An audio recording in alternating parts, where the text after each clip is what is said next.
I think as entrepreneurs, we just need to be more patient. Like one of the things that is attractive about being an entrepreneur is we can get results pretty quickly.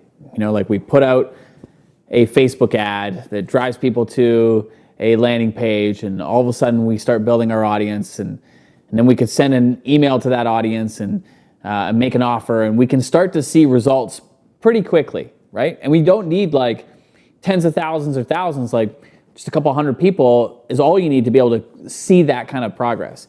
So we get drawn into that, like I can do things fast, I can get results fast, and yes, you 100% can.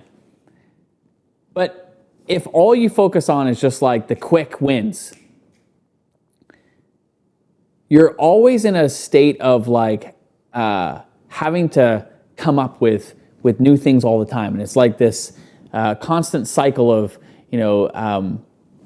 just throwing whatever we can out into the world and just hoping for the best, and something will stick and something will land, and there's magic to that to a certain point. But if you want sustained success, you've got to think more strategically. You got to ask yourself, like, what am I known for? Why would people want to continue to do business with me beyond just that first sale? Like, the quick win is great for that first sale, but what happens next? And the thing is that you can have so much more success if you start thinking long term, because you can start stacking the momentum, is what I call it, where you start thinking about like the thing that you're going to sell and how that's going to create momentum for the next thing that you're going to sell. And then that will create momentum for the next thing. But you're always focused on, how do I help the customer long term? And really build a relationship with the customer. And then speaking of relationships, this is the other side where I think we've got to express a little patience, where we need to realize that if we treat relationships with the long game in mind, then we're not going to get our knickers in a twist if, a friend of ours or colleague of ours, for whatever reason can't promote and join us in a promotion, or can't share our product or service with somebody else. And it's just like, it just might be wrong time. It just might be a bad timing.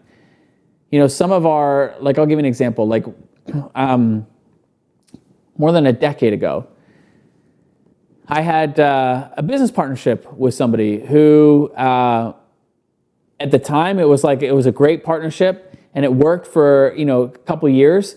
And then we both just wanted to go, kind of go in different directions. And we did.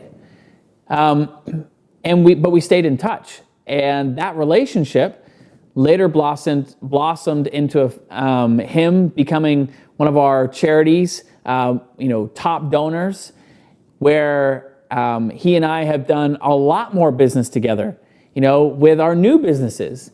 And if I was only thinking of that relationship in terms of what it could bring me at that moment in time, I think I would have lost out on all of the, enriching and rewarding parts of that relationship that have come long after it. So, I don't know, this might be the woo-woo side of Stu, but I believe that things happen for a reason, and we always want to be mindful of the long game, both in relationships and then also in the way in which we structure our business, and play the game so that we are looking to serve people over the long haul and not just in a fleeting moment. I think when you do that, you're going to set yourself up for a lot more success long term, and the game becomes a lot more fun.